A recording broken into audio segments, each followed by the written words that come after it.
As you think about your own role in management and leadership, let's think about how you can make the future happen and how you can create conditions within your own profession that will favor real progress.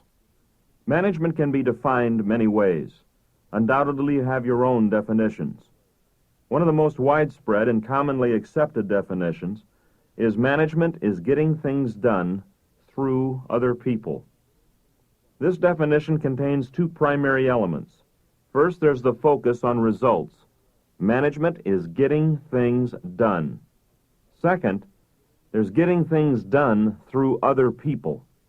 Management is necessary because the manager can't accomplish things alone. Things get done through others. That's the way a manager or leader multiplies his or her own capabilities, dreams, and sense of direction. Allow me to introduce a more complex definition of management to start getting us into understanding the ways in which a man or woman can successfully carry out their management role. This definition says that management is a matter of doing activities and tasks using certain resources in order to achieve predetermined objectives. Let me take that definition a little slower. If you pick up any management textbook today, you'll find a remarkable unanimity between authors about the functions of management. Think of the word function as a primary headline, and underneath this headline, think of every activity, every specific task, everything that you do in management. Don't be intimidated by management terminology like semi-autonomous work teams, System 4, concatenation, LIFO, or operations research. Everything that is done in management can be listed under one of what I call the 7 functions of management. These are the bones which make up the skeleton of everything that anyone ever does in management. And the 7 functions are planning, organizing, staffing, which means the hiring and selection of good people, leading those people, communicating, making decisions, and controlling. It's sometimes helpful, particularly for the person who's new in management, to remember that every activity and task in management is carried out under one of these 7 functional headings: planning, organizing, staffing, leading, communicating, decision-making, and controlling. In order to carry out those functions and tasks, we have to use certain resources, and these are commonly referred to as the 7 resource M's. The 7 M's constitute the resource base with which you have to operate. The first, if you'll permit the generic use of the word, is manpower, meaning the devoted, dedicated talents of men and women. Second, the money that is available in your insufficient budget. Third, there's the machines or the technology that's available. The fourth M is the methods or procedures, the ways of doing things that are available. Then there's the materials, the specific hard stuff with which you manufacture goods or use to provide a service. One of the most important M's is minutes. Time itself is a resource. There's only so much of it. And lastly, mission. To repeat, the 7 M's are manpower, money, machines, methods, materials, minutes, and mission. In a survey of top executives, those who can look down over the organization as a whole and see the sum total of what's going on, there tends to be a general pattern of thinking that of all the resources, the most important is that of manpower. Andrew Carnegie came to the United States as a poor immigrant. He shined shoes on the street corners of New York City, slept in the alleyways, and from that very humble beginning created the great steel empire and became a great leader of industry. In later life, he was questioned by an interviewer who said, "Seems to me, Mr. Carnegie, that the secret to your success is in the fact that you amassed all this money at a very critical time. Money makes money. It's like a snowball that runs downhill. It seems to me that the secret to great financial success is simply being able to accrue enough money at the beginning, and that financial management is where it's at." Andrew Carnegie looked at his questioner and said, "You just don't understand it, do you? You could take away all my factories, you could take away all the money, you could take away all our ways of doing things, take away everything that I possess, but leave me my people. And in 5 years, I'll have everything I've ever had, and more besides. Carnegie understood this great secret of management. It's the people who use and accrue money. It's the people who will invent the better machinery. The methods stem only from the brain power of people. Materials are used by the people. The minutes we've talked about are the minutes of the people on your payroll. And the mission can exist only within the heads and hearts of people. In the foreword to one major corporation's management manual is this interesting and insightful statement. All organizations are comprised of three elements. They have physical plant and machinery, they have market opportunity, and they have people. Only in its human organization can a company be unique. Or consider this statement from Akio Morita, the chairman and founder of Sony. When asked what the biggest failing of American management was that explained why Japanese organizations have been able to assert industry dominance, he replied, "The biggest failure of American management is that they fail to realize that their prime competitive advantage is their people." What is your organization's prime competitive advantage? Is it a current patent or some new technology? Or is it your people? As we consider the various resource M's, manpower generally is thought by most key executives to be the most important. For some managers, that's where the definition of management ends. It's carrying out a lot of activities and tasks under the 7 functions, the 7 F's, and it's spending a lot of the company's resources, the 7 M's. For many managers, that's where the day begins, that's where the day ends. They come to the job site, they suck up the company benefits, they do a lot of busy work, they empty their in-basket. Who cares? So what? What happens? Well, there's a bottom line, another element to the management definition, a focal point often forgotten by those who don't win the management game. Management is a distinct process of functional behavior using resources to achieve certain predetermined objectives. It's to get things done that we go through the work and that we use the resources. Those predetermined objectives fall into 7 areas known as the key results areas, or KRAs. When one thinks about what is truly important in management, it's not just getting work done. What's important is getting key results. These key result areas are, first, customer needs. What does the customer need? Find that need, determine how to meet that need, and the world is yours. The second KRA is economics. What can you do in your job that will affect sales? What can you do to control expenses? What can you do to maximize the difference between those two? And that difference is called profit. Even if you're in a non-profit organization, the word profit is a holy word. It is a sacred value, because profit represents your ability to purchase tomorrow. The third KRA is quality. Quality is what sells your product. Quality is what brings people back for the service. Is it worth what they paid for it? Quality is not something to treat lightly. If your product, if your service is not better and more reliable than the competition's, then your organization won't have a future. It will join the list of organizations dying to the left and the right of us even as we speak. A fourth key result area is productivity. What can you do to increase the output of your organizational unit or of your organization as a whole with the resources that you have? You'll never have all the resources that you'd like or even need. So how can you increase the ratio of output given the limited input that you're able to provide? A fifth key result area is innovation. You can't expect to manage tomorrow by doing today what you did yesterday. If you're not creating the future by finding new ideas, if you're not pumping your people for every new idea that they've got, you're not working sufficiently in this key result area, and your future will be jeopardized. Whatever you've done with great excellence in the past, I congratulate you for. But what new ideas have you created lately? The sixth key result area is people growth. Of all your assets, only people have the possibility of growing and appreciating in value. All the rest of your resources, as we said, are depreciating. What can you do as a leader that will help these people grow? How can you make them more confident in their decision-making? Our focus has to be on the development of talent and on the ability of people to serve and to take risks. The final key result area to focus on is organization climate improvement.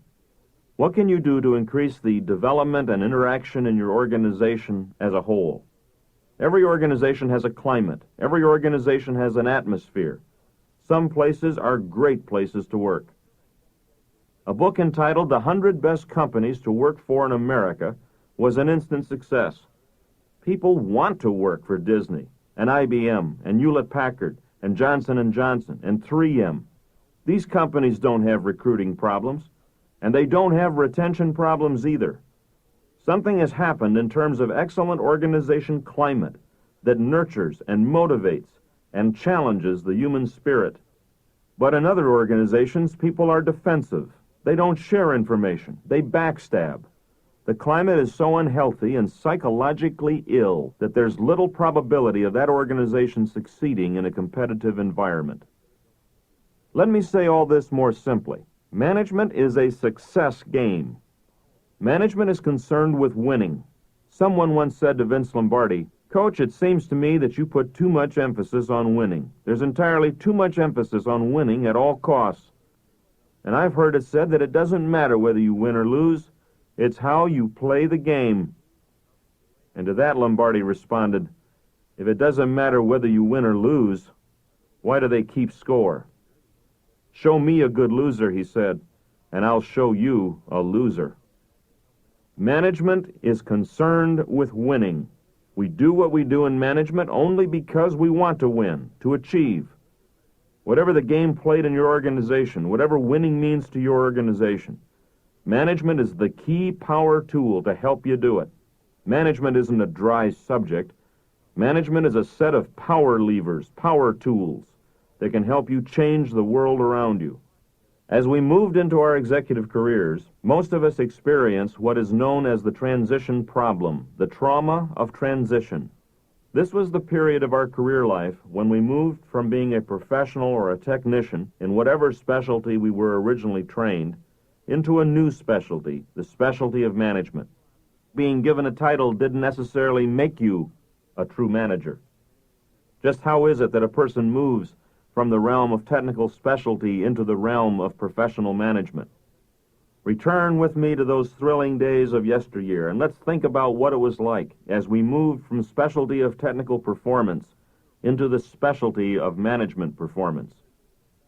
Did you notice, for example, that after your appointment, you walked into the cafeteria, and the people with whom you had previously been associated seemed to grow quiet at your approach? Did you notice your grapevine contacts dried up? Did you notice that people seemed to be a little more careful in choosing their words as they spoke to you? Did you notice that the free and easy camaraderie of the subordinate team now seemed to be more strained as you joined the management team? Did you notice that managers didn't seem to give information quite as freely? Did you note that people seemed to be a little more uptight, a little more political? And if you were smart, you downplayed your new titles. If you noticed these changes, you noticed one of the problems of moving across the bridge of managing commitment from a subordinate culture into a management culture. A culture is a group of people that have a common set of values, behaviors, expectations. Sometimes the management culture is not as fun as the subordinate culture. Often in a truly great organization, it's not only just as fun, it's even more fun, because that's where the action is. Managers have a good time in McDonald's, where the organization even has a vice president of fun. A sense of celebration, of having the fun of achievement, is vital to turning people on. Are people having a good time in your place? One of the other things that you are moving from is the past. Whatever the past personally, whatever the past professionally, you're now moving into your future. You're moving into the future of your career and your technology and your specialty area. In fact, one of your jobs in management is to create that new future and the new ways of doing things. One of the things that you are moving from is following the book. In the past, you were told, here's the policy manual. Do it the way we say. Fill the form out in triplicate. Dot the I's, cross the T's. You were told to be a good little soldier. Now you're moving across the bridge into an area where things are not written down nice and neat. One of the things you discover as you move into this Alice in Wonderland world that we call management is that you're being asked to write new chapters in the book. Often the answers are not fully spelled out. Instead of having the luxury of simply doing what others tell you, now you must take the responsibility for creating new solutions. Before your transition, the job was spelled out with specific tasks and responsibilities all neatly laid out in a job description. You came in at 8, you left at 5. You were paid for your hours and for your work. But as you crossed that bridge into the realm of management, you found that nobody really cared anymore how many hours you worked. It was just a given that you'd probably have to work more.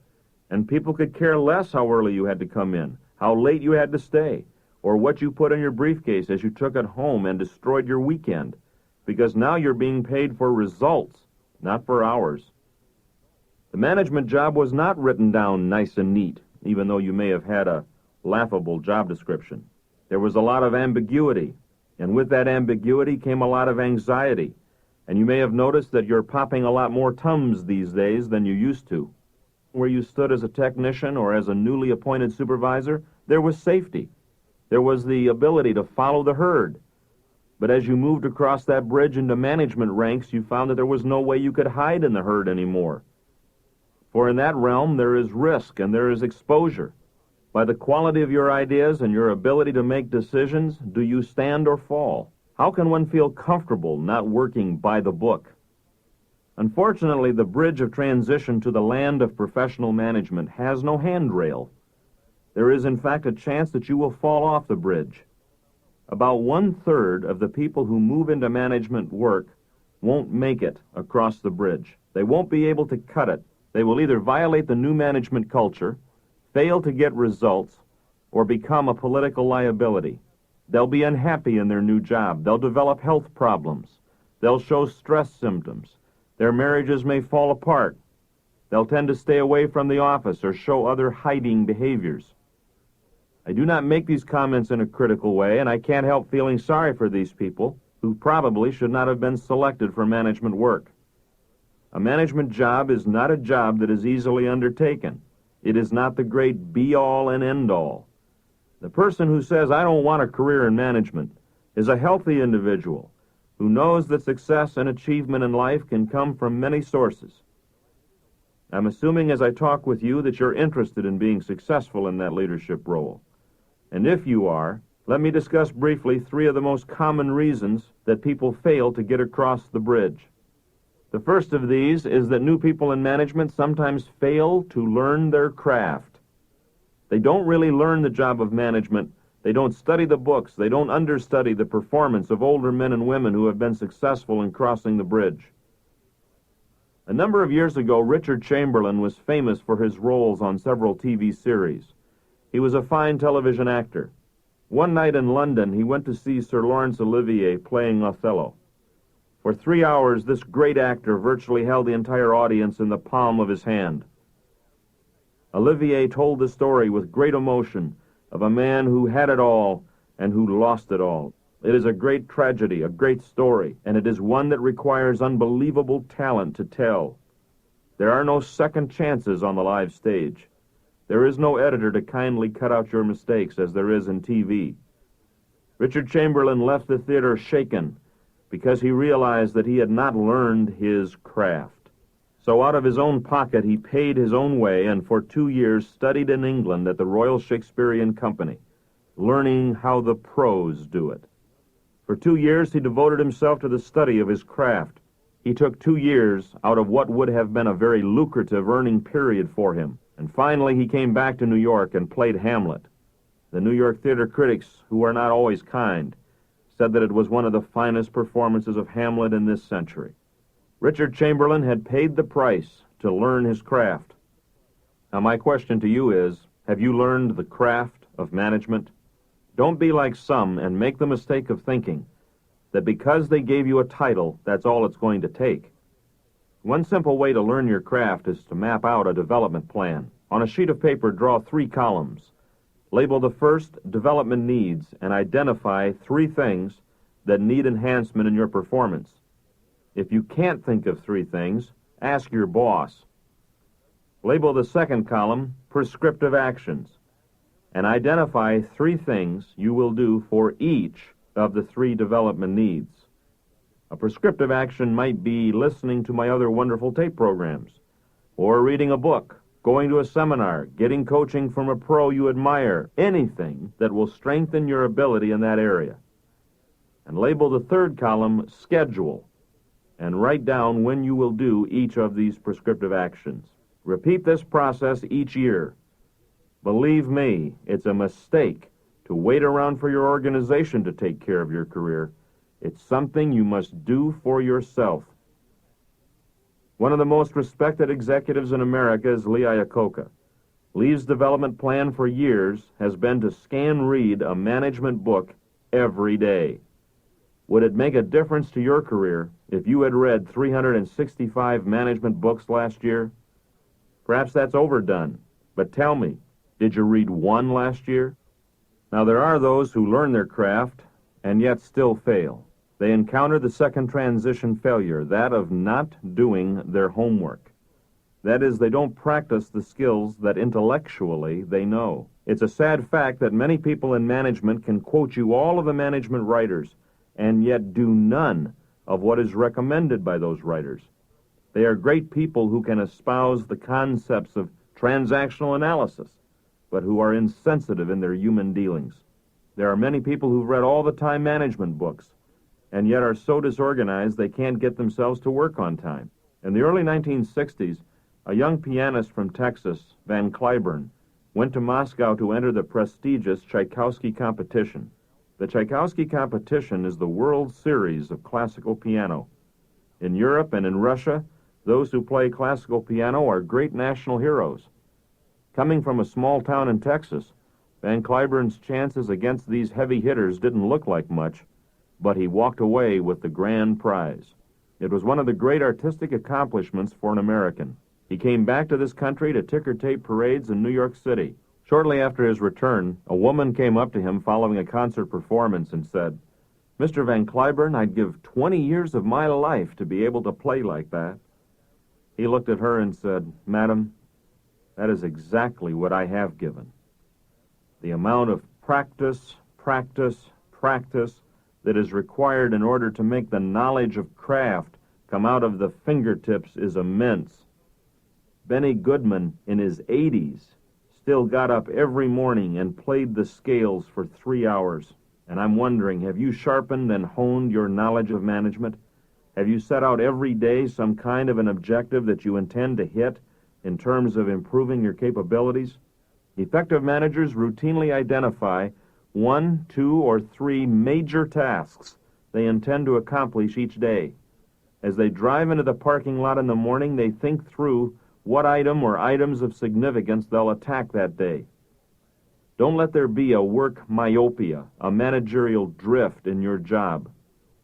The final failure area is the failure to continually develop oneself. After having attained, some managers reach a sort of comfort zone where they stop the developmental process. A few years ago, a very popular book, The Peter Principle, suggested that people are promoted to their level of incompetence. My observation is contrary to that. I don't believe that upper-level executives are so stupid that they take people with insufficient talent and put them in jobs where they fail. They didn't get to be top executives by being unable to read people effectively. But what I do sometimes see are managers who reach a comfort zone where they have mastered the job, but then fail to keep up with that job as it develops through time. Think about what's happening in your own career field and how much more complex it has become in the last 5 years. Think about the new technology that is occurring, that's encroaching into it. Think about the new tools. Think about the new methods. Some managers study like crazy in order to keep up with it, and others are going to sleep at the switch. It is their failure to develop themselves that leaves them vulnerable. Those of you listening to this program are making an attempt to continue your own professional development. And so, of course, this comment is strictly for your competition and not for you. But enough of those failure factors. Let's consider another major focus of success in management. Perhaps we can be guided in our thinking by this quotation from Thoreau. "It is not enough to be busy," he wrote. "So too are the ants." The question is, what are we busy about? For many managers, the job is one of frantic activity, rushing to and fro. They are busy, busy, busy from morning until night, and yet how much do they actually accomplish? One of the sad facts about many managers who fail is that while they may work hard and put in a lot of hours, they contribute little. Remember, it is not enough to be busy. The question is, what are we busy about? Every manager must make a strategic choice in terms of how they're going to approach their job. The word strategy is an ancient Greek word, a title given to a general, a strategist. You are the general in the field. You must make a strategic choice between doing your job in a way that will produce results, which is our key understanding of what management is all about, or of doing the job in other ways that have little to do with affecting the outcome and the quality of the day. I'd like to suggest two lists of words that will define the difference between the poles of this choice. First, a list that describes the losers in management. These are men and women who do not accomplish anything. These are people who approach their job on a basis of efficiency, of doing a lot of little things with great neatness. These are people who are policy-focused, doing things right, focused. These are people who are always reacting to crisis. These are people who are concerned with urgent needs and are always rushing about in fevered activity at so many managerial miles per hour.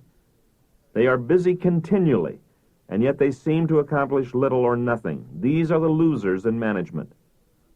The winners are those men and women who are effectiveness-focused. By effectiveness, we mean that this is a person who is concerned more with doing the right things than they are concerned with doing things right. Now, we're not saying that doing things right is not an important value to have within your organization. But we are saying that doing things right is subordinate work. The secretary should be focused on doing things right.